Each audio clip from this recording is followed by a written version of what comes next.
All right, so let's go ahead and get started. Thanks everyone for joining us today. Today we're going to be talking about the top 5 must-haves of a BDR solution. Also, how to survive any disaster, even ransomware. So it's such a big topic right now. I added some information on ransomware into this presentation. So yes, we are talking about backup and disaster recovery first and foremost, and the type of solution that you need to have, and then also we'll touch on ransomware as well, since it has been heard of quite a bit lately. My name is Carla Federigo, and I'm the Director of Marketing with Infrascale. You notice on this slide here, you also see the Gartner Cool Vendor for 2015 in the bottom left. So Gartner named Infrascale a cool vendor in business continuity and disaster recovery. And then also on the bottom right there, you see Gartner also named us a visionary in disaster recovery as a service in 2016. That was on the Magic Quadrant. So I wanted to make sure to include that. All right, the next slide here is some of my contact information. Just want to also confirm that you're seeing the slides change. So now you have my contact info up on the slide. You have my email, my LinkedIn, all of that good stuff. So I'd love to hear from you afterward if you have any further questions after today's webinar. Also, just a few of these housekeeping announcements. We always get asked if there's a recording of the presentation, so I do want to make sure to address that. Yes, there is going to be a recording posted at infrascale.com/webinars. Also, if you'd like a copy of the slides, they are available in the handout section now, so you can grab those. I put a couple of other items in the handouts as well, which you'll find there. Just some really educational information, ransomware survival guide, a 2016 disaster recovery attitudes and adoption report. So just a lot of information that I thought would be interesting and helpful on the line here today. And then also, I'd love to invite everyone to join the conversation. You can follow us on Twitter at Infrascale. You can find us on Facebook and LinkedIn. And finally, if you have any questions throughout the presentation, use that question tool to just type in and let us know. All right, so you should have the agenda on your screen now. If anyone is not seeing the agenda on their screen, please use that question tool now to let me know. But we have the agenda up here now, and this is what we're going to be talking about today. So first, we are going to look at some of those key trends in backup and disaster recovery in 2016. We are also, of course, the topic for today, the top 5 BDR must-haves. And then, as I mentioned, we're going to touch on ransomware, how to avoid ransomware. So really how to avoid any disaster, even ransomware. And then finally, the Q&A. And I want to point out, during that Q&A, we are also going to have a prize giveaway. So all you need to do to be eligible for the prize giveaway is ask lots of relevant and on-topic questions. So please do so throughout the whole presentation. We have Aaron Jordan, our senior sales engineer, who's on the call today to answer all those technical questions that you guys have and anything that comes up during today's presentation. All right, so let's dive right in. First, we'll be talking about backup and disaster recovery, and then more about ransomware. So what we've seen lately, of course, is that globalization's created a really highly competitive market. And that's for both big or small businesses, regardless of size. But because it's so competitive, we really see that no business can afford to lose out on opportunities or new customers and revenue. So how does that actually happen, and when does that come in? I mean, when you have an unplanned outage or a natural disaster or ransomware, for example, then you're putting yourself at risk. So what we're looking at now is that implementing a proper business continuity and disaster recovery plan, it's a must for every organization. You just don't have an option. So it is very crucial for business. And of course, I think we're all aware of that, and that's why we're here today, right? But let's take a look at some stats and some of these key trends. And so here, this is the cost per hour of downtime. And this is really what you have at risk if you don't have a proper solution in place. So these calculated averages are based on the Disaster Recovery Attitudes and Adoption Report that you have available to you in the handouts. So you can grab a copy of that report in the handouts if you'd like more information on this. But what we found in that report is that small companies lost over $8,000 per hour, and large organizations reported losses of over $600,000 per hour of downtime. So consider what happens when your systems go down, even for an hour. You lose all communication with your business partners, your customers, your employees. So how would you deal with that type of situation? And then more importantly, how do you know how much those unplanned outages would cost you? So I'm curious to hear from you guys on the line. Do you know the cost per hour of downtime for your business? I'd love to hear more from you guys on that. What we found is that the average overall cost of downtime per hour was over $163,000. So with that in mind, this is the Infrascale mission. And really our mission should be your mission in this particular case as well when it comes to backup and disaster recovery. Assumingly that's why you're here on today's webinar, is that we all want to eradicate downtime. And Infrascale is we're a DRAAS company. We're using the cloud to eradicate downtime. So it's a very simple mission, just those two words. And of course, to be really clear about what I mean by Infrascale, the DRAAS company. So by DRAAS, I mean DR as a service. So the ability to fail over an entire business environment, not just file and folder data, over to a secondary location in the event of any type of outage or disaster. So DRAAS is different from simply DR, and we're going to talk about that in just a minute here as we look at BDR. And what we found is this type of on-demand failover with DRAAS, it's been really outside the reach of most businesses, and this is what we've seen as far as those barriers to adoption for most businesses. This survey, this data came from a survey of 100 to 5,000 employees, and most of those businesses said that they could not fail over to a second location.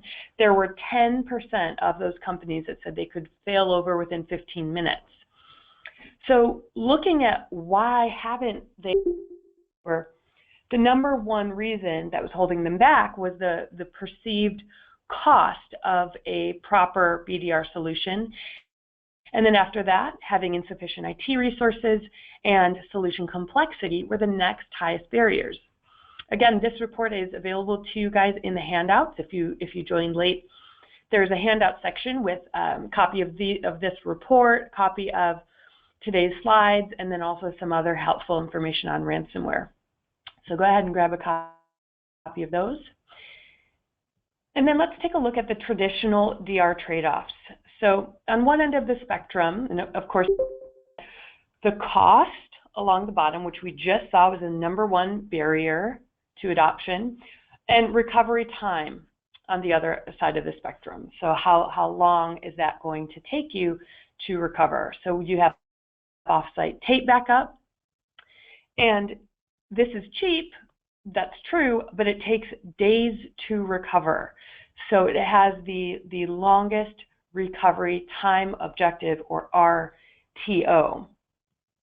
And then cloud backup, and you can see along this entire spectrum with then appliance backup, cold, warm, and hot site DR, you always have those trade-offs between cost and recovery time. But enter disaster recovery as a service here in the top left, as I put you with a question mark. That's where you really want to be. So you want to have affordable and on-demand failover. And that's what DRAAS lets you do. It lets you leverage a backup appliance to quickly reboot and virtualize VMs. It keeps your users productive while you can fix that root cause of the outage. And what we found is that only right now, only the biggest companies can afford to have this here that we see in the upper left. It leaves 68% of companies using mere backup as a disaster recovery solution. And then let's look at the top causes of downtime. This is sort of two different stories on one slide here. On the left, you're seeing the pervasiveness of downtime. 91% of data center managers experience some downtime in the last 2 years, and 47%, so nearly half, experience an outage this year. And then on the right, of course, these causes of downtime are not going to come as too much of a shock. Hardware failure and human error account for the high majority of all downtime. And then software failure is 18%. The natural disasters, it looks like I need to fix that that slide there. It says value, but it should say 5%. It's actually a little bit less than that even, but natural disasters are really just the smallest percentage.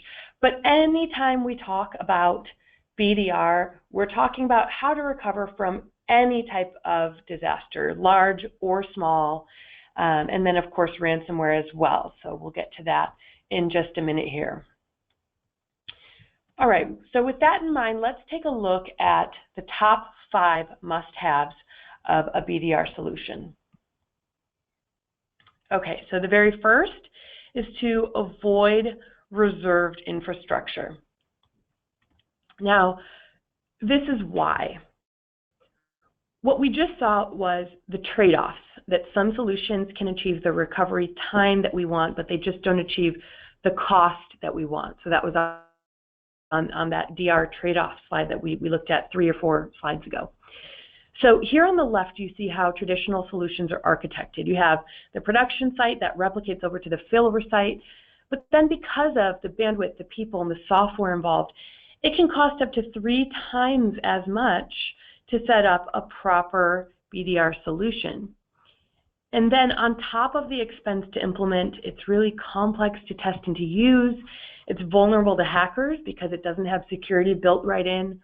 So you want to avoid reserved infrastructure, but still get on-demand failover. And that's what Infrascale can deliver. It's really at the price point as well of most appliance backup solutions. Okay, the second must-have is to avoid hardware-heavy solutions.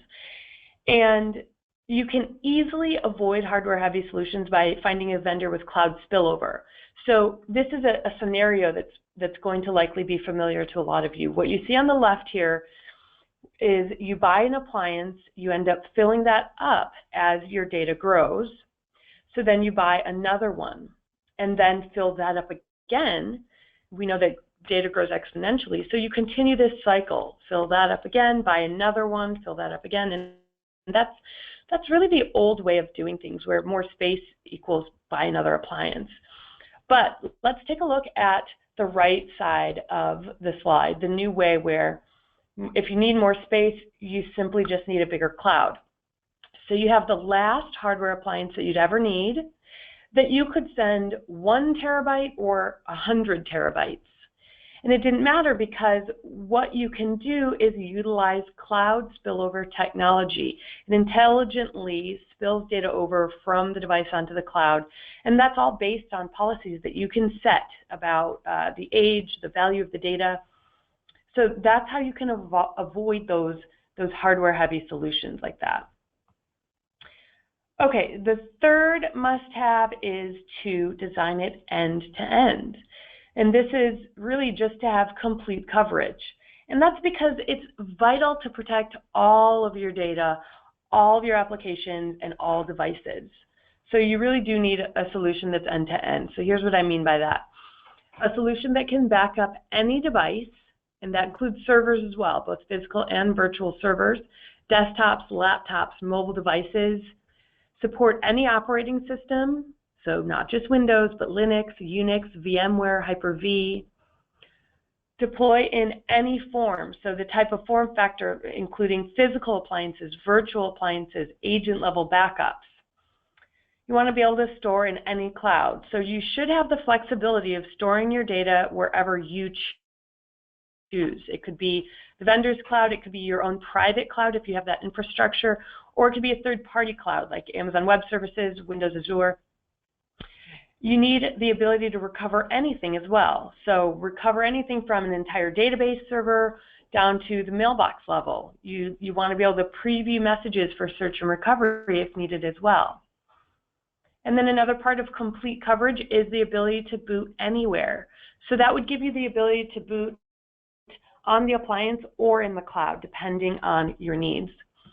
And then to fail back any systems as well. So what you need by that complete coverage, that end-to-end design, is really protection for all of your data, from mobile devices to desktops and laptops, physical and virtual servers. And also Infrascale, we support over 100 versions of operating systems. So it is an extremely complete and end-to-end solution. Now, the fourth must-have is prioritize recovery and testing as well. So important. The way that we sort of looked at the old way and the new way when it came over just a minute ago, testing used to be such a hassle. You'd only do it once a year, but imagine being able to do it every day. And same with the recovery. What you would normally do with a recovery, say it was 2 a.m. on a Saturday, and that's when the outage happens, because of course it's going to be the middle of the night during the weekend. You'd have to get up out of bed, get to your car, drive to the data center, and start recovering from backups. But imagine if you could just grab your iPad off the nightstand and bring back 200 servers in the right order within 15 minutes guaranteed. And on top of that, the time that it normally takes is about 90 seconds. But the guarantee that we do give is 15 minutes. And so that's what I mean by recovery and testing. You want something that you can test anytime you need. You can see that all of those policies are working exactly as you've put them. And you can even set up that orchestration so that everything comes back in the right order exactly as you expect it and as you need it. Okay, that brings us to the fifth must-have. This is our last must-have, but then I'm going to do a quick poll because I want to hear from you guys next. So the fifth must-have is all about security and encryption, and you really, really need to pay attention to privacy. So other solutions may take raw files and send them to the cloud, but this encryption system that you see on your screen, this is the Infrascale system. We use a military-grade double-blind encryption to protect data. And this is really the best practice. It's encryption locally, in transit, and at rest. So it's the only way to truly ensure that your data is secure. And the whole idea behind this type of encryption, this double-blind encryption, it's specifically for business data. It's to encrypt data locally with a key that only you have and the vendor doesn't. And then when the data gets to the data center, it's encrypted again with a key that the vendor has and you don't know. So I like to think about it as very similar to a bank deposit, both keys to access that data. So by having two separate keys, it really dramatically lowers the chances of an attack being successful. Even if a hacker did get in, they can't decrypt that data because they don't have both keys, right? Okay, so here's just a really quick recap of those 5 must-haves or 5 rules that we just looked at. So 1 was to avoid reserved infrastructure. 2 was to avoid hardware-heavy solutions. 3 was design it end-to-end. You want a complete solution. 4, push-button failover with unlimited testing and recovery testing as well. And then the last one is security and encryption. Okay, Now, I do want to do a quick poll here now to hear from you guys. You've heard quite a bit from me, so let me launch this quick poll, because what we're going to get into next is we're going to look at a few trends in ransomware, how to avoid ransomware as well. So, closing up on backup and disaster recovery, and switching over to ransomware, I have a quick poll here for you guys. So I've just launched that poll. If everyone could reach over and participate, we'd really appreciate it.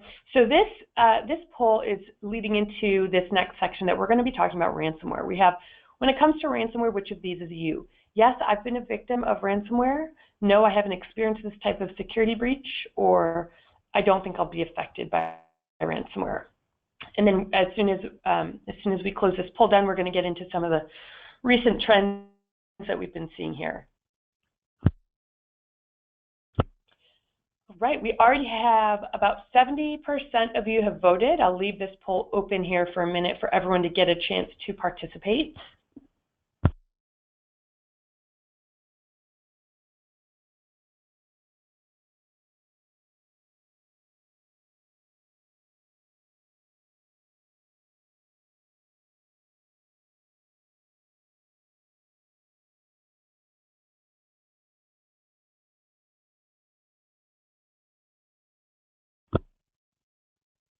Some really interesting info coming from these poll responses here too.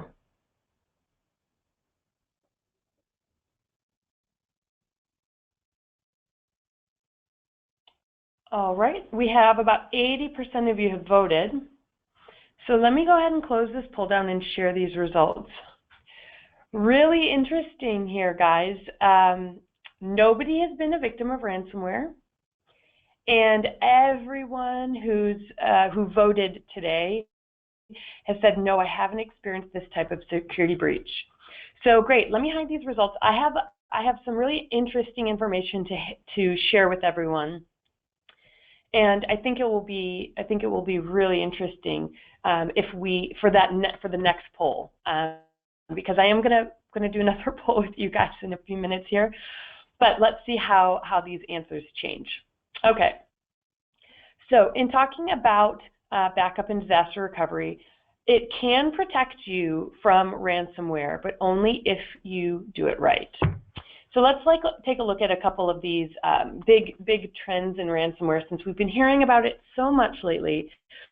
Almost 3,000 new malware modifications were reported in the first quarter of 2016. And what we've seen is that ransomware gets activated by a user. One single user can let it in, and then it starts modifying all of the files on the system. You get a triggered ransom demand. And if you get one of those ransom demands, paying it is going to involve a form of e-currency or cryptocurrency like Bitcoin.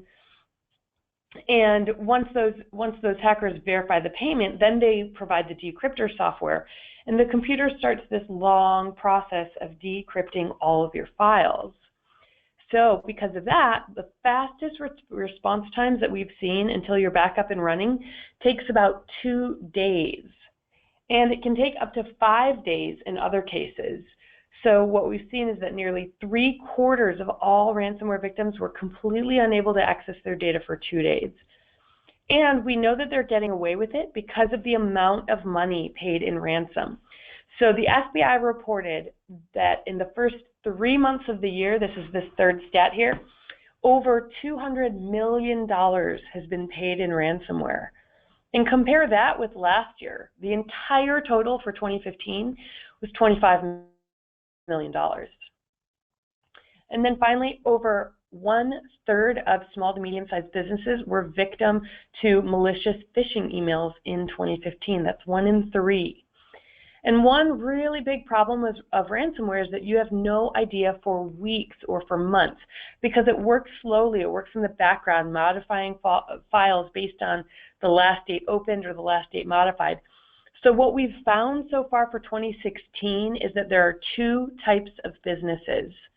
One is a business that has been affected by ransomware, that has been breached, The other is one that has been breached but simply does not know it yet. So until you get one of these messages, right? One of these ransom demands. So once the files are encrypted, the hackers display a screen like this, and it's explaining how to pay to unlock those files. And in the past, ransomware was just affecting individuals, and the ransom started in the $300 to $500 range. But fast forward to 2016, and companies are being hit with ransoms in the thousands of dollars because one single infected user can have that malware transfer across the network, and it can bring an entire organization to a halt. Plus, the ransom often increases as the hours pass. So if you don't respond, the ransom's going to double. So right now, most of us think of really two options if you get infected, and that's either pay the ransom or restore your systems to a point before the infection. So having that backup solution in place and also regularly testing those backups, like we mentioned a few slides ago, is one really critical part of protecting your business from ransomware. You want to make sure that everything is running properly as you expect it. If you don't have access to a recent backup, then you may have no choice but to pay the ransom. And that's going to take time. We just saw it could take up to 2 days, or up to 5 days, I should say. 2 days was the bare minimum. So consider, since we looked at earlier, I believe it was the first slide that we looked at, the cost of downtime per hour. And would that downtime be costlier than simply paying the ransom? So lots of questions to keep in mind and things to consider. Now here's my backup and recovery account with Infrascale. Just a couple of screenshots that I wanted to share with you guys. And by default, Infrascale keeps everything. I have every version ever backed up. These are all the folders on my desktop, and I can roll back to any date that I choose. But that's a really, really important point. So it's worth repeating that by default, Infrascale keeps everything. So it's a forever archiving. That's really critical because most BDR systems age content out after a couple of weeks, maybe a month. But we now know that ransomware can take several weeks to get into your systems discreetly. So it's not just the idea of having any old backup system in place. You really need that forever archiving component built into it. Now, my Infrascale account, it's not just the backup and recovery software on my machine. This is a quick snapshot of my dashboard. So this is a unified management console, provides activity alerts, access to reporting and monitoring, access to account usage, retention settings. You can control remote deployments and use the MSI to deploy anywhere in the world. So right here at my fingertips, I can, and it doesn't require VPN access, I could log in from any browser. It could be on any device, a smartphone, an iPad, a tablet. And so if a disaster were to happen in the middle of the night, I can just reach over, grab that from my nightstand, and recover that way. Here's a really interesting look at the account level details as well.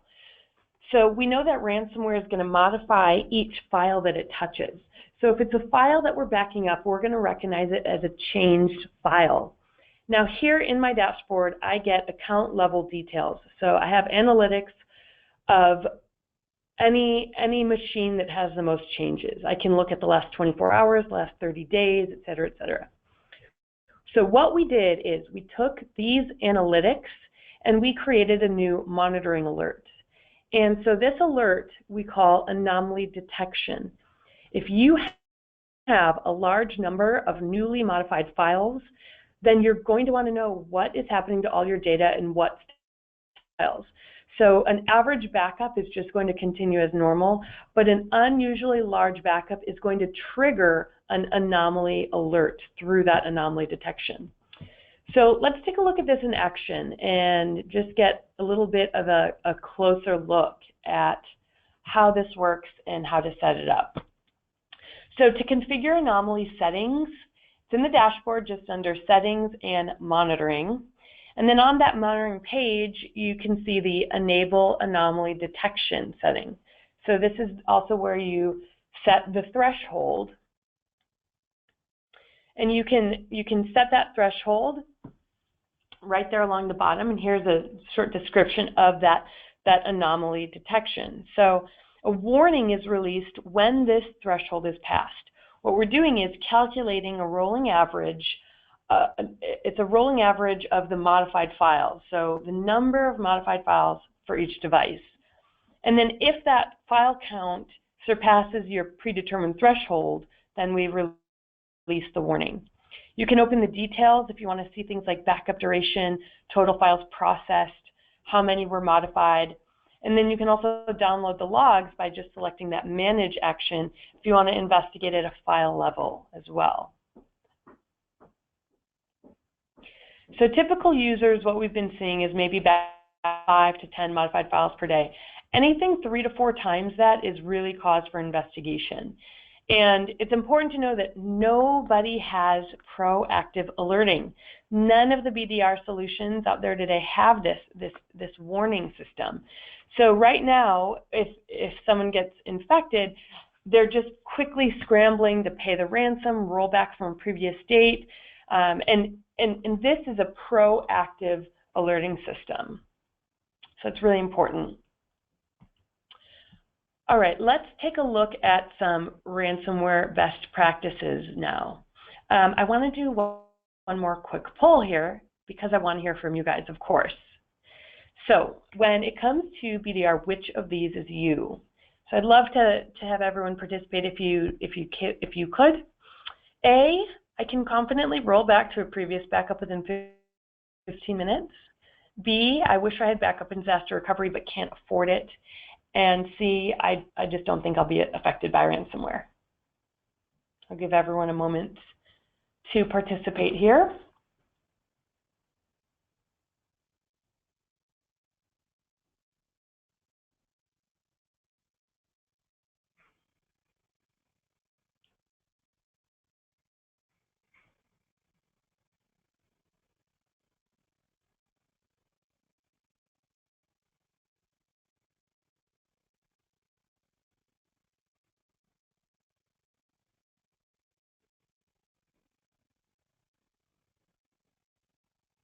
And so far we have 56% of you have voted.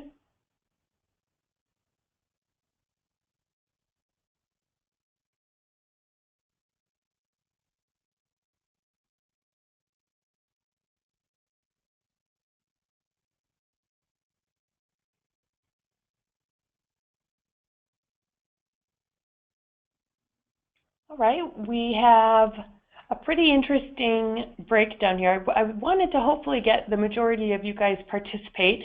So if you haven't voted yet, go ahead, reach forward and click one of those 3 options. Or of course, you could use the question tool and fill out and write your own option. Let me share those results then. And this is we have about 60% of you guys who voted. 40% said I can confidently roll back to a previous backup within 15 minutes. Another 40% say, I wish I had backup and disaster recovery but can't afford it. And then 20% say, I don't think I'll be affected by ransomware. Okay, really interesting results here. So I'm going to hide that poll now so that we can jump back into the presentation. But what we're going to turn to now is really shift gears about these trends that we've been looking at with ransomware and backup and disaster recovery, and really take a look about how to effectively and, more importantly, affordably take the proper preventative measures. Because what we saw, of course, in that poll just there, 40% of you said, I wish I had backup and disaster recovery but can't afford it. So I want to make sure to, of course, touch on that as well. So let's take a look at disaster recovery on demand. Now, this is where, again, disaster recovery on demand, or DRAAS, disaster recovery as a service, lets you quickly fail over your systems. It supports DR to be on demand, like in this scenario here. So here are a situation where these end users are working, and unknown to them, they're about to experience any type of unexpected disaster, even a ransomware attack or any type of outage. Now with on-demand failover, you can simply log in from any browser, again, even from a laptop, a tablet, or a smartphone, which is why I said it happens at 2 a.m. in the middle of the night. You can just grab that off of your nightstand, roll back to a previous state, instantly recover a clean version of the entire environment, not just files and folders, and that way everyone keeps working. And that whole process happens in mere seconds. Now here's a closer, a more in-depth way to look at it, just a more detailed way to look at it. On the left is the traditional backup flow. So your typical backup and recovery, it has your production box and your backup server next to it. And then it's copying data to some storage. It could be a tape drive, on-prem disk, you could be copying to the cloud, so any offsite storage.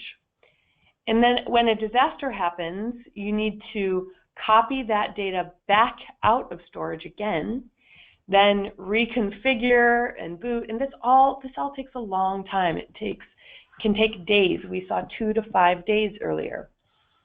But DRAAS or failover DR, it's very, very different. We don't want to have to copy everything twice, moving data back and forth and back again. We simply want to spin up a working environment where the data is. So we can virtualize and create up to 200 machines on the fly, reconstruct the entire data center infrastructure where the data is sitting. And that's really, really important because we've seen how data protection has evolved. The primary issue used to be individual data loss. But now, especially where we've seen more and more ransomware attacks that can spread over an entire network, outages that are affecting entire organizations, that really means that the representation is not only the threat of data loss, but also business interruption and business downtime. So that's why our mission that we looked at earlier is to eradicate downtime. We want to focus on business continuity. That is what we aim to solve, is that business interruption, that downtime. So backup and recovery is going to disappear in the next 5 to 10 years. It's going to be replaced by on-demand failover and DRAAS solutions. So sure, we do have a backup and recovery solution, of course, but what you should be looking at moving forward is a failover solution. Okay, now let's address the cost issue. So I saw in that poll that 40% of you said, I wish I had backup and disaster recovery but can't afford it. So what we guarantee is 15-minute failover, but at 70% less than incumbents. So let's take a look at how we do that. Now here is a pricing, really an apples to apples comparison. So we took a 10 terabyte appliance and 3 years of cloud storage, and we looked at Barracuda, Unitrends, Datto, and Infrascale. And what we found is that the pricing with Infrascale lets you save up to 70% in comparison with others. And the appliance, it's a low monthly fee for failover services and cloud storage. It's all based on the amount of data protected. So you only pay for what you protect. Let's take a look at another competitive comparison here. So this gives you another look at how these issues that we looked at, affordability, cloud spillover, complete coverage, encryption, security, all these issues that we talked about in the beginning of the presentation along the left here, and taking a look at Axient, Datto, Barracuda, Unitrends, and Infrascale. So this chart really helps to summarize all of the key criteria that you want to be looking at when you're comparing competitive solutions. And you can just see that all of those other vendors don't stack up the way that Infrascale does. And of course, if you're looking for an affordable solution, then really there isn't much competition at all. Also, happy to share these the competitive analysis with everyone on the line here today. So with all of that in mind, and I've definitely been being conscious of the time here, we have about 15 minutes left in today's presentation, so I want to be sure to get to the Q&A. And with that in mind, here are the next steps. I'd love to offer everyone who's joining today an enterprise cloud backup solution with Infrascale for 60 days free. So, of course, you do have two great solutions with Infrascale. You have backup and recovery, and you have disaster recovery as a service. Now, with that, you don't have to sacrifice any critical data. You don't have to pay any ridiculously high ransoms. You don't need to worry about lost profits due to downtime. So if you'd like to take advantage of the 60 days free, you can either email me at team@infrascale.com, or you can just use the question tool there to say that you would like to take advantage of that offer. I do have one last poll here as well. So while we do the Q&A, I'm going to launch this last poll. Would you like to learn more about ransomware and about BDR from Infrascale? So yes, I'd like to learn about Infrascale and failover DRAAS. Yes, I'd like educational BDR info, or no, not yet, maybe later. So just learning today, just here for informational value, which is great as well. So I'll leave this poll up during the Q&A, and don't forget that we have a prize giveaway for the person who asked the most relevant and on-topic questions. So make sure that you're getting all of your questions in now. And with that, I did mention that we're going to have our senior sales engineer, Aaron Jordan, joining us. So I'm going to pass it over to Aaron now for answering those questions. So over to you, Aaron. Hi, thanks for that, Carla. Thanks, guys, for showing up today. If you guys have any questions on how these deploy and what you can do with them, how the products work together, I definitely encourage that that you reach out to Carla and we schedule a time to do a demo so you can actually see this in action and maybe even get yourself your hands on this product so you can test it yourself. But in the meantime, just go ahead and fire off any questions that you may have, and then I will answer them as I see them come up.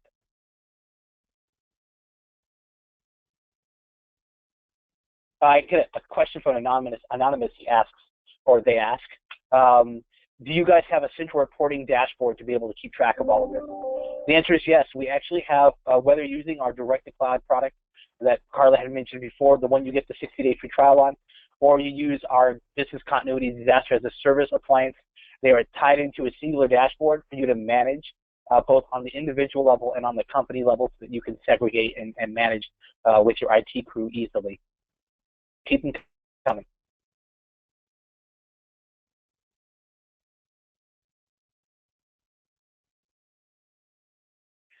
Another Anonymous asks, do you guys support many operating systems? Which operating systems do you support?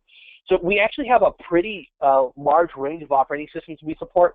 So with the one you guys get in the 60-day free trial and the direct-to-cloud, that will be mobile devices, Android, iOS, laptops, desktops, so Windows, Mac, etc. They also work on the servers, so we support SQL and Exchange with that. With our appliance or the disaster recovery solution, we support Linux, Mac, Windows, Spark, x86, so both x86 and Spark versions, Solaris, FreeBSD, Open Server, AIX, HPUX, Novell NetWare, and I have another one in my head. I can't remember off the top of my head. But another one. Basically, we cover everything, and then the AS400 series boxes will be out at the end of the quarter, so you'll basically cover everything. We also, on top of that, can pick up VMware and Hyper-V from the host level, so you don't need an agent for those machines.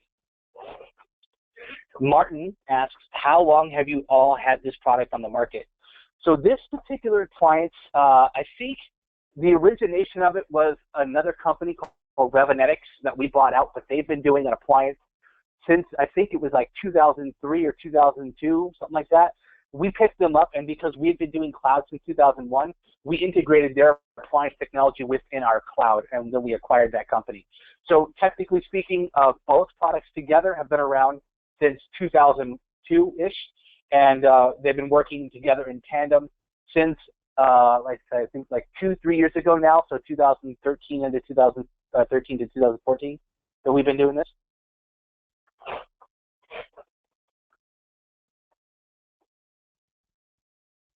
Any more questions, guys? Looks like we do have a quiet group today, guys. If there are any more questions, do feel free to reach out to us. Of course, you can reach out to team@infrascale.com. You can also reach me directly if you'd like at carla.federigo@infrascale.com, and you have that email as well in the slides, and I put the slides in the handout section. So if you joined late and missed that portion, go ahead and open the handouts. There are 3 handouts there: a DRAAS Attitudes and Adoption Report, the slides for today, and then also a ransomware survival guide. So lots of really interesting and helpful info in there. Jim asked another question. Let me get that, Carla. So Jim asks, what do I need, software and hardware, for a small network of less than 5 terminals and servers? So Jim, it really depends on a few questions. So number one, what are you trying to do with this? Are you trying to get complete business continuity, or are you just looking for a backup solution so that you can prevent complete disaster so you can roll forward, right? Recover data. Or are you looking for just something to take the data off-site, right? So with the appliance, if it's a smaller environment, you can deploy and pick up all of those machines on one of our smaller appliances. It also depends greatly on how much storage space you need locally and in the cloud. But with the setup you're talking about there, 5 terminal servers and a few other servers, you could probably get away with that 60-day free trial direct to cloud backup that you've got going on there. We can couple that with Shadow Protect or any other bare metal solution that you find fit. Take an image, send those off-site, and so you can either get files and folders or bare metal, or again, backup SQL Exchange natively with that agent. And again, if you're looking for full-on business continuity, if it dies, you bring it back. You can resurrect it locally, or you can resurrect it in the cloud. That's one of our appliances. Generally, one appliance is set on site, and depending on the need, we will build that out to make sure that it can encompass the ability to bring online those machines. All right. Jim follows up with backup of files and privacy of clients, data loss prevention. Thanks. Yeah, Jim, the 60-day free trial that Carla offered is going to cover that base for you. So I really suggest you take advantage of it. And then if you like it, or more importantly, as you start to grow, you start to find other clients with more business continuity needs, or maybe this client says, this is great, but can you take it a step further and give me 15-minute or less failover? You can graduate into the larger stuff. So definitely available for you.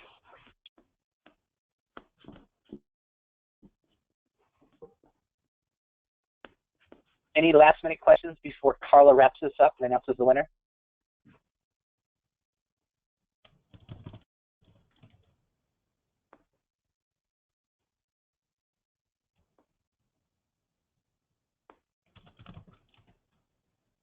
All right, seems pretty quiet. I think, Carla, I'll let you go ahead and announce the winner, and then we can call it a day. Yep, sounds good. So it looks like we did have a quiet group today, but Jim, congratulations. We do have a giveaway that we will be sending out to you. It's Chromecast. And congratulations on that. Everyone who joined us today, thank you so much for your time and being here. If you did respond that you wanted to take advantage of that 60 days free or want some more educational BDR info, we will be sending that your way. So keep an eye out for emails from Infrascale. And thank you so much for being here again. We look forward to working with you in the future. Thanks. Cheers.